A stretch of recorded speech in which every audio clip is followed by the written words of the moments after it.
Hey everybody, I'm here at ASU+GSV with Michael Bettersworth.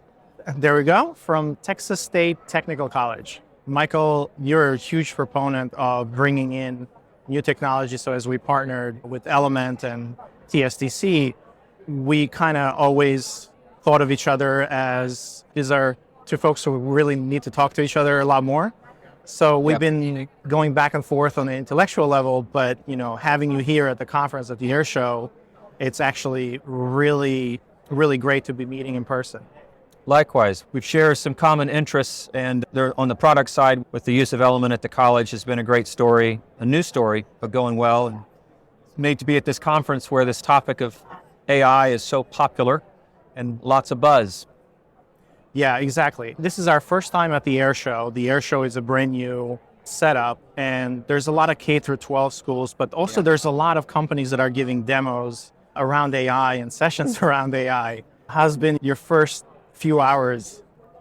Yeah, well, I mean, the AI bomb has gone off. And so if you're an existing established company in the mix of the LLM revolution, you're facing this, how do we retool our architecture and infrastructure quickly enough to be relevant with the keywords of the day, not to be too pessimistic.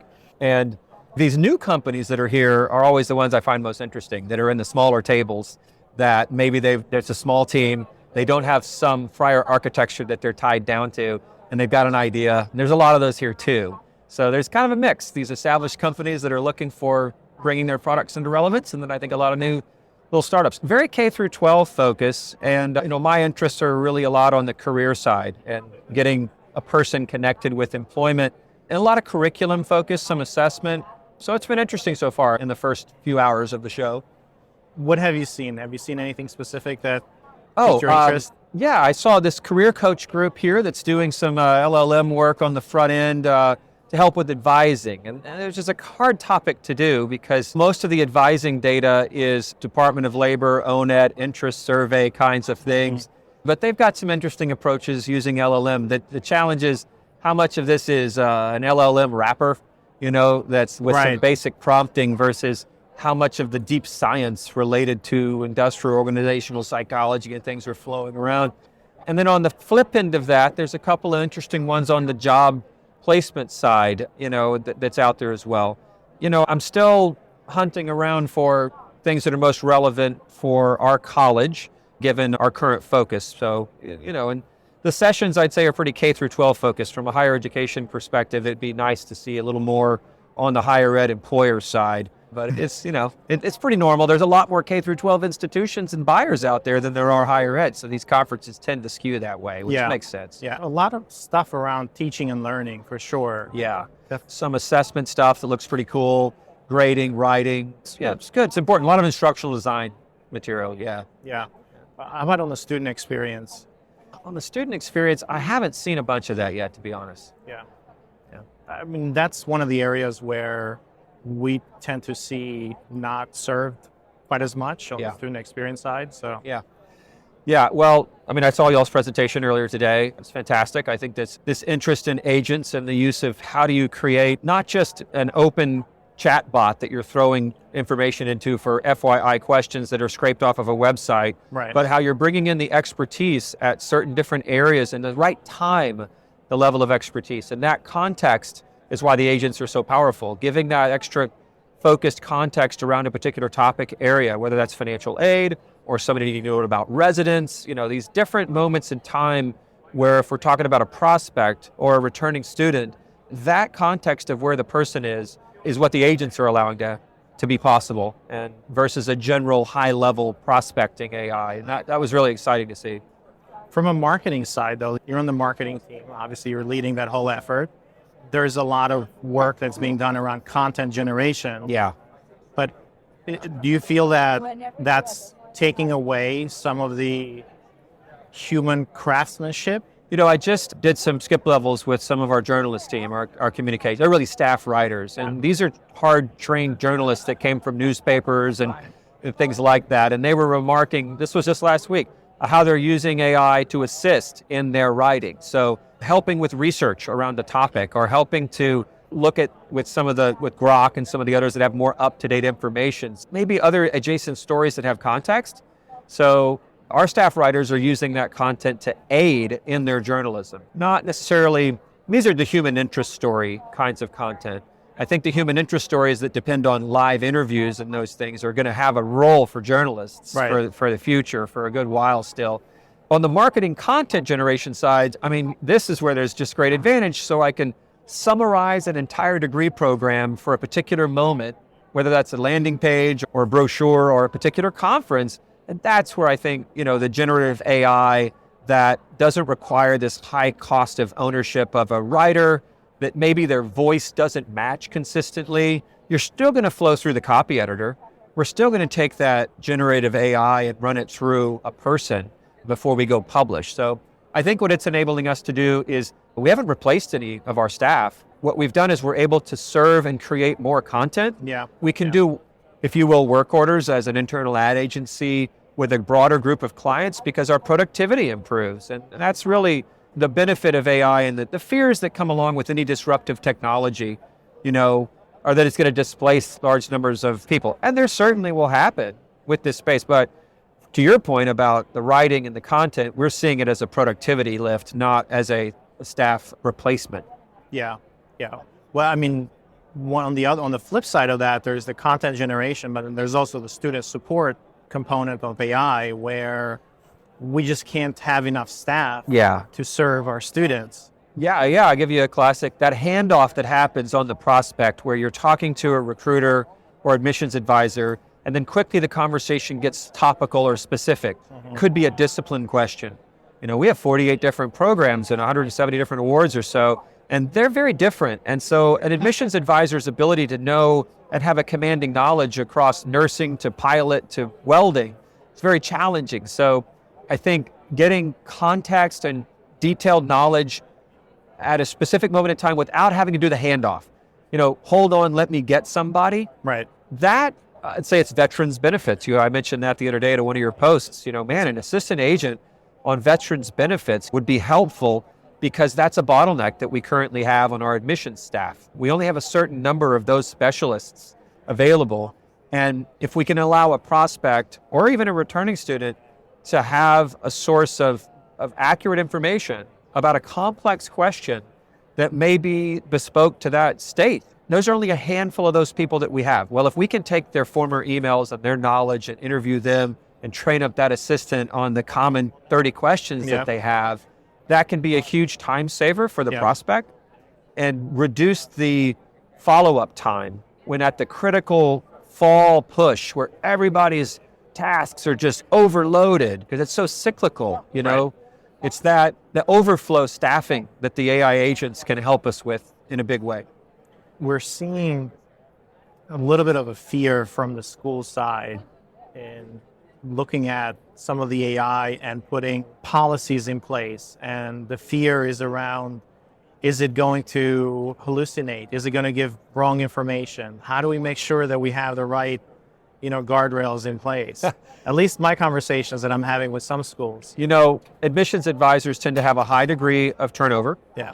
And it's typically an entry-level job in a lot of the higher ed space, which is unfortunate because that is the person that's talking to a family member or prospect about the college.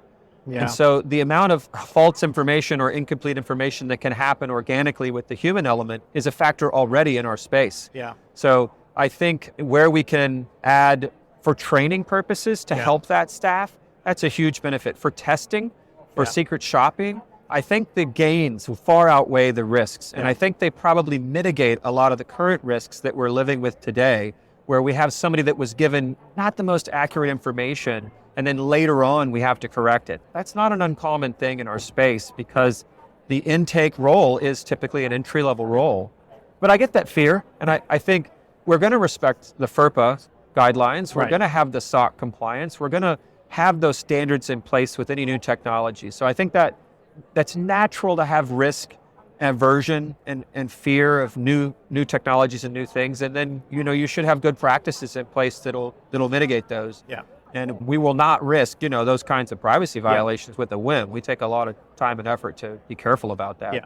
Yeah, of course. And if we're grounding the knowledge to institutional knowledge and we're not just doing the wrappers around the the large LLMs, like that's where we're seeing a lot of the bad implementations coming through. Yeah, we tested Elements chatbot extensively with trying to provoke it, and I think you've done a really good job about containing with good prompting the safety mechanisms.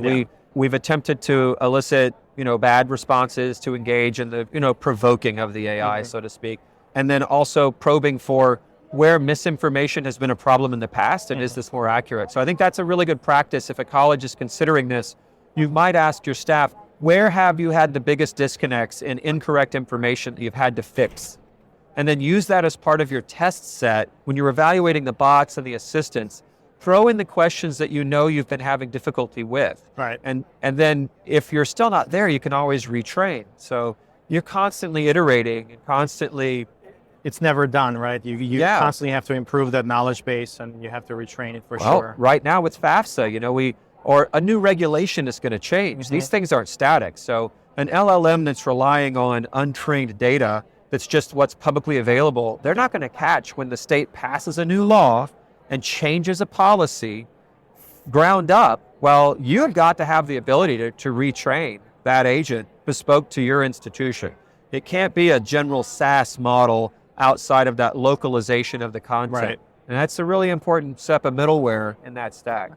So when you're also in charge of some of the strategic initiatives at TSTC, obviously AI is a huge initiative for a lot of folks. As we start thinking about institutions adopting it and looking at tools and how they are embedding that as part of their strategic plans, what are you looking at at TSTC? So, TSTC, we're very lucky to have a data and analytics team that's been built out under George Mackay, Dale Bundy, our CIO, and our head of data analytics, that data architects, data engineers, data scientists, and beyond, and industrial and organizational psychologists. And it's a really robust team. So our efforts there are really focused on placement at a core and retention, of course, dropout prevention, things of that nature. I think where there's some more opportunity is on the intake side, which is about advising. And how do we understand a person's level of knowledge about a particular career path, and where are they? Where do we meet them? So I think that's where we have some probably more opportunity. It's nice to have a team that's outside of the compliance group. Most of the IEER, the groups that are doing the data research tend to be in the compliance office at a college. And we intentionally put that in a different location so that they have more freedom to explore, ask questions, have an innovation capacity and appetite outside of just compliance. So if I was talking to other colleges about how to build AI capability, I think that skunkworks freedom to innovate and ask questions is really important. So as you look over the next couple of days and looking at a lot of this technology, you as a leader are thinking strategically about AI and how that fits into your workflows. What kind of advice would you give to other leaders out there in terms of how do you bring in AI and technology into their own institutions, or how do you look at it through a possibility lens rather than a constrictive lens? This year's AI, last year was skills, the year before that was blockchain, the year before that. The key thing is to not let this flavor of the day just guide everything. And we have to focus on value. What is the value that we're providing? What is the solution? How is it sustainable? Does this actually solve the problem? And have we defined the problem well? And that is what's often lacking on the expo floor when you walk around and listen to the advertising speak about the latest acronyms of the day. Yeah. And so I think, what is the problem you're trying to solve? Have you really scoped that well to solve it as easily? Sometimes it's a piece of paper or a business process. It's not necessarily an acronym of a piece of technology. And I'm getting a little bit older in my time in this space. And so focusing on practical solutions that solve real problems is the key. There's a lot of them here. There's a lot of people that are passionate about education. They're passionate about solving problems that matter. And these new technologies, what I'm most excited about, LLMs and this democratization of technology is enabling people with great ideas to build products so fast to market. Yeah. And that's going to unleash a tremendous amount of opportunity that will disrupt a lot of the established players. And I hope there's not too much ladder pulling. I hope that institutions are not too fearful as these new innovations are breaking through, to give some of these startups and some of these companies opportunity to demonstrate their value. Yeah. Well, this is great conversation. I really appreciate it. Thanks for jumping on. Generation AI is part of the Enrollify podcast network. If you like this podcast, chances are you're going to like other Enrollify shows too. Our podcast network is growing weekly, and we've got a wide range of marketing, enrollment, and higher ed technology shows that are jam-packed with stories, ideas, and frameworks, all designed to empower you to be a better higher ed professional. Our shows help higher ed leaders and professionals like you find their next big idea. They feature a selection of the industry's best as your hosts, like Jamie Hunt, Seth Odell, Jenny Lee Fowler, Brian Gross, and many of your favorite leaders in higher ed. Enrollify is made possible by Element 451, the next generation AI student engagement platform that's helping institutions all over the country create meaningful, personalized, and engaging connections with their prospects and students. Learn more at element451.com.